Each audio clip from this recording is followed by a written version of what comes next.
Neżiġu r-riżenja ta' Chris Cardona minn Ministru tal-Kabinett. Jekk ma jitlaqx minn jeddu, il-Prim Ministru għandu jkeċċih.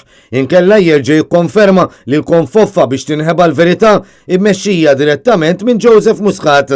Din kienet il-pożizzjoni ta' Occupy Justice b'rappreżentanti tal-organizzazzjoni jerġgħu morru l-Assa tal-Belt biex jinformaw lill-Pulizija b'dak li kien irrappurtat fil-midja internazzjonali fl-aħħar jiem. Joanna Aġus, kellima tal-organizzazzjoni, spjegat lill-medja li l-pożizzjoni tagħha saret inevitabbli wara li l-ġurnal Taljan irrapporta li s-servizzi segreti Maltin ħbew mill-Maġistrat Anthony Vella illum imħallef informazzjoni dwar komunikazzjoni bit-telefon li kienet turi rabta bejn il-Ministru Chris Cardona u Alfred De Giorgio.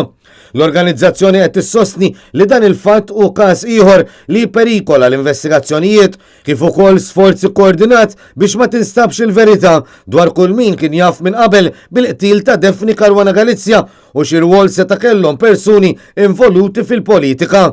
Fil-waqt li tennew li relazzjoni viċina li l-Ministru Cardona għandu mal-persuni li wettqu l-qtil tal-ġurnalista tagħmel il-pożizzjoni tiegħu mhux tenibbli, l-organizzazzjoni komplit tesprimi tama li ssir ġustizzja fil-konfront ta' min ippjana ħallas u organizza dan l-assassinju.